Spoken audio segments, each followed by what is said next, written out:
what they have to do in that part of the world. Staying in the region, Iraq is denouncing a deal by Syria allowing fighters from the Islamic State to flee from where they've been fighting along the Lebanese border to eastern Syria. Both Lebanon and Syria have declared separate ceasefires with the Islamic State after waging a week-long offensive to crush the remaining pockets of militant resistance in the border area. Hundreds of fighters and civilians started leaving the area on Monday, headed by bus for Syria's eastern province of Deir ez-Zor near the Islamic State stronghold of Raqqa. It remains the only Syrian province still under Islamic State control at the moment. These are the pictures from Kara, located on the Syrian-Lebanese border, filmed on Monday. Fighters from the Islamic State with their weapons and their families being transported to eastern Syria. But the so-called evacuation didn't go entirely as planned. The U.S.-led coalition has confirmed they carried out airstrikes to disable roads that ISIS fighters intended to use. The coalition clarified they did not strike the convoy, but they will take action against ISIS whenever and wherever without harming civilians. To discuss this all further, I'm now joined by Matthew RJ Brodsky, a senior fellow at the Security Studies Group. Matthew, thanks so much for being with us. Good to be with you. So quite a lot going on in Lebanon. Let's start off with a discussion about the statement that we heard from President Michel Aoun officially declaring a victory over ISIS on Wednesday. But can you call it a victory if you're really just shipping them out of the way?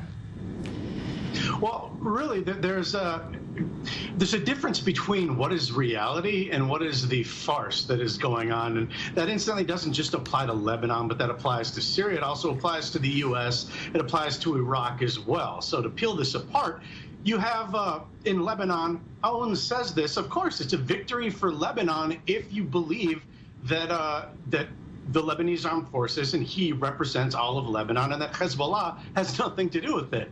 So, yeah, he cleared out with Hezbollah, of course, these ISIS people. And so it looks good for him. Of course, they shipped it all to they shipped all these people to eastern Syria.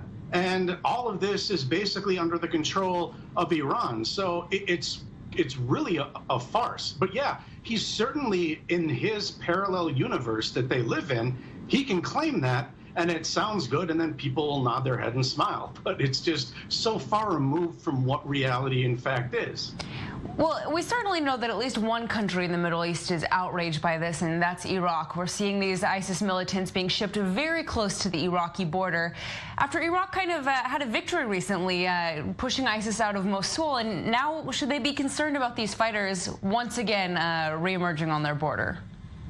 Right. So once again, with the facade of the difference between reality and what their situation that they're portraying. See, of course, from Iraq's perspective, they've pretty much pushed back ISIS. They're further along than in Syria.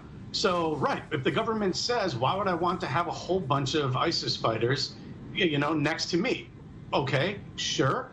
But they're also beholden to Iran, less so than Lebanon, but still very much so. And so what this does, since Iran is pulling all the strings to varying degrees from Lebanon, Syria, and Iraq, then it basically is just a job for Iran to mop up on a different day. And everyone gets to claim their little for-camera, for TV type of statement.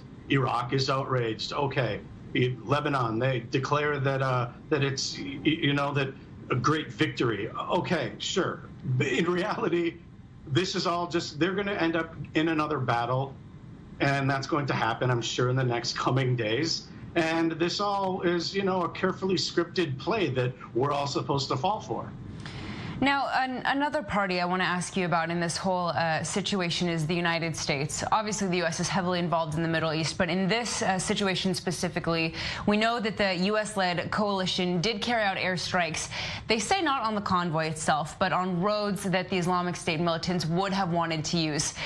What's the logic there? It seems that they're allowing them to arrive to this point that we've been discussing, trying to say that they made some sort of movement against the group without really causing any harm. What's the point of carrying out these airstrikes?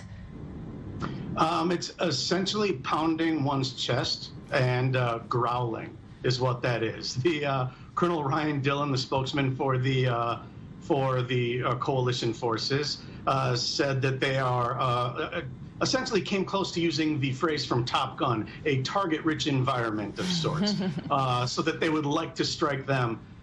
So this sends a warning. But the reality is that, I mean, the United States is allowing all of this to occur, and it's between one person or another, depending who you're speaking to in the administration. I mean, turn from every 5 feet, you'll hear a different version of what is happening. And the fact is, much of this is incredibly predictable.